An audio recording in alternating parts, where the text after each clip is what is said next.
Strange truths. I think this may be helpful to Christians who are seeking the truth at the present time. Um, just three things to keep in mind when you're hearing things that are strange and that are supposedly true. That there's more than three reasons, but I would say that these are three of the main reasons why truth may seem strange to someone, to a Christian. The first reason is that it is a lost truth or a forgotten truth. In other words, it is in fact true, but it's something that has not been taught and has not been passed down. You could, I'm sure, find examples of lost truths in the practice of Christianity today compared to what you read about in the New Testament. There are things that are mentioned there that are simply not practiced, and there are, as there are also things that are not mentioned in the scriptures that are being practiced. So if you've grown up in a church where certain things that are actually taught in the scriptures are not taught because it's been traditional not to teach them, whether intentionally omitted or simply forgotten, then if somebody comes to you and shares with you a truth that is in fact scriptural but which you are not familiar with, then it'll be strange to you. So, there are scriptural things that Christians in previous generations did that they do no longer. And of course, the only things that you need to be concerned about with regard to lost or forgotten truths are things that are in fact scriptural. There are, I'm sure, traditions that Christians have practiced in previous generations that weren't scriptural then, and they still aren't. And there are things that Christians in generations before us neglected to do that are scriptural, and they simply didn't do them for whatever reason. So what Christians in previous generations have or have not done is irrelevant. If it is in the New Testament, if it's scriptural, then you should keep it. And if it isn't, then you don't need to be concerned about it. You shouldn't be involved in it. The second reason a truth may seem strange is because it is a concealed or hidden truth. In other words, it's there in the scriptures, but it simply hasn't been illuminated or elucidated because it's just not relevant for a particular time. For example, Daniel was given a revelation, and at the end of it, he was asking, what is the meaning of this, and what will be the end of these things? And he was told, well, this vision is for a future time.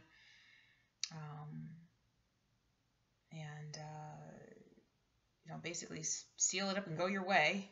It's not for you. So he was given this revelation, and it was for a later time. It was for us. And God discloses the meaning of the things that are in the scriptures according to what he is going to do at a particular time, and as he desires to disclose it. But it doesn't mean that it didn't exist before he revealed the meaning of it. It just means that the meaning of it was explained. Paul is another example with his evangelistic ministry, his apostolic ministry to the Gentiles, where he was given understanding of the Old Testament scriptures relating to the salvation, God's plan of salvation for the Gentiles, which, he obviously knew the Old Testament. He knew the scriptures, but the meaning of them with regard to this particular matter was revealed to him. He was the person God chose to reveal it to for what he was doing at that time, what God was doing at that time. So the same is the case now. The truths, for example, that I share on this channel are not new truths. They're right there in the scriptures for everyone to see. So the fact that they may sound strange to people does not mean that they are not, in fact, true. It simply means that they're being explained. You know, I didn't invent them. And so, again, that depends on God. God has to confirm those things to you, and that's the only way that you'll know, in fact, that what you hear is true. And that's the way you need to know that it's true, not merely because somebody told you. So that's the second reason why a truth may seem strange, is that it's simply a concealed truth, that God hadn't disclosed it up until a particular time, and then he chose to disclose it and explain it because it was relevant to what he's doing or was getting ready to do at a particular time. And then the third reason that truth may sound strange is that it's an advanced truth. In other words, you haven't learned it yet. That doesn't mean that it isn't true. It just means that you and potentially, possibly other Christians that you know have not learned that truth. They just haven't gotten that far, but it doesn't mean that it's not true. For example, like, say you've got several people going up a mountain. One person has gotten higher on the mountain and says, "Hey, look, there's a valley over yonder." And the people behind him or her say, "That's impossible.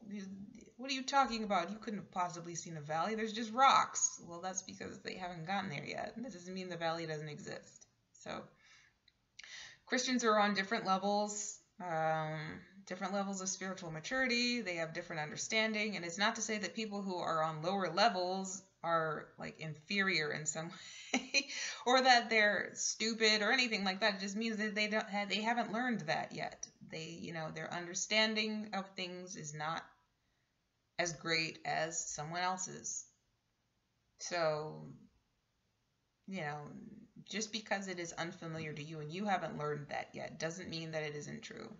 So don't make the mistake of thinking that just because somebody else has more knowledge about a particular thing, more understanding, more light about a certain thing, that they're telling you a lie, because that may not be the case.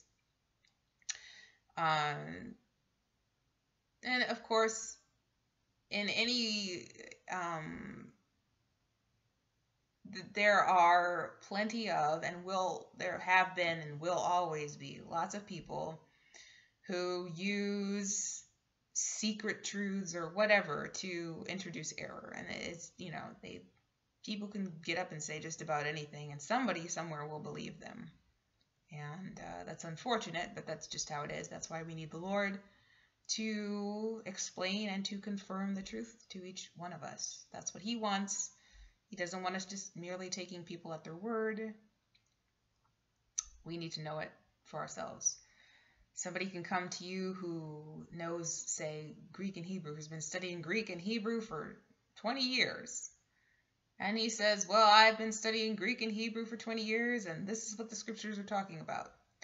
Well, just because he may know Greek and Hebrew, and, that's great if it's making him a better Christian, but knowing Greek and Hebrew does not necessarily translate into understanding what the scriptures are talking about. Understanding the words does not necessarily mean that you understand what the scriptures are talking about in a particular, matter. So don't be dazzled merely by the fact that somebody knows Greek and Hebrew. I'm not saying that it's not beneficial to know Greek and Hebrew. I'm not saying that it's necessary either. But don't confuse knowing Greek and Hebrew for understanding the meaning of the scriptures, because the two things are not necessarily, having the one does not necessarily guarantee the other. And you don't need to be an expert in Greek and Hebrew to understand what the scriptures are talking about. That would be a pretty sad thing for the majority of Christians, don't you think? Since the majority of Christians don't speak either one of those languages. So I hope those three things help you. There is a fourth reason why truth seems strange to Christians, and that is something that I've addressed in other videos, I believe, and that would be just disobedience. If you're not faithful in what you've been given, God's not going to give you more. So, related to what I mentioned about us needing the Lord to show us what is true and to convict us of the truth, to explain the truth to us, well, his doing that is conditional upon our obedience to him. So if you're not, then you shouldn't expect to receive more from him. And so there's that, and that is an important thing to keep in mind, that is a fourth reason, underlying reason for why truth may sound strange to a Christian and he or she may reject it as error, simply because God hasn't confirmed to them that it is the truth, and the reason why is because they're not obeying him as they ought to be. So I hope you can use those little tidbits in your own search for the truth and the little bit of time that you have left to do so, and I hope that the Lord gives you what you need and that you do whatever you need to do to get as much from him as you can in the time that you have left.